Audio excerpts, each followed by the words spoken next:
ನಮ್ಮಂಥ middle class ಹುಡುಗರಿಗೆ ಎಲ್ರಿಗೂ ಇರೋ ಕಾಮನ್ ಆಗಿರೋ ಒಂದು ಆಸೆ ಆಕಾಂಕ್ಷೆ ಏನು ಅಂದರೆ ನಮ್ಮ ಅಪ್ಪ ಅಮ್ಮನ ಚೆನ್ನಾಗಿ ನೋಡ್ಕೋಬೇಕು, ನಮಗಂತ ಒಂದು ಸ್ವಂತ ಮನೆ ಕಟ್ಟಿಸ್ಬೇಕು, ನಮಗಂತ ಒಂದು ಸ್ವಂತ ಕಾರು, ನಮಗಂತ ಒಂದು ಸ್ವಂತ ಬೈಕು, ಆಮೇಲೆ ಮುಂದೆ ಆದಮೇಲೆ ಬೇಕಾದ್ರೆ ಮದುವೆ ಬಗ್ಗೆ ಮಾತಾಡೋಣ.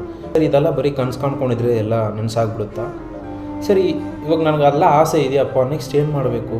22 ವರ್ಷ ಅಷ್ಟೇ ಆಗಿರೋದು. ನನ್ನ ಎಕ್ಸ್ಪೀರಿಯೆನ್ಸಲ್ಲಿ ನಾನು ಹೇಳ್ತಾ ಇದ್ದೀನಿ, ನೀವು ಪ್ರೆಸೆಂಟು ಒಂದು ಟೆಂಪ್ರರಿ ಹ್ಯಾಪಿನೆಸ್ಗೋಸ್ಕರ ಫ್ಯೂಚರ್ನ ಕಳ್ಕೊಬೇಡಿ. ಒಂದು ಕನಸು ಕಾಣ್ತಾ ಇದ್ದೀರಾ ಅಂತ ಹೇಳಿದ್ಮೇಲೆ ನೆಕ್ಸ್ಟು ಸ್ಟೆಪ್ಪು ಕನಸು ಕಾಣಿದ್ಮೇಲೆ ಪ್ಲ್ಯಾನ್ ಮಾಡಬೇಕು. ಪ್ಲ್ಯಾನ್ ಆದಮೇಲೆ ಎಕ್ಸಿಕ್ಯೂಟ್ ಮಾಡಬೇಕು. ಏನು ಪ್ಲ್ಯಾನಿಂಗ್ ಮಾಡ್ಕೊಂಡಿದ್ದೀರಾ? Then start planning.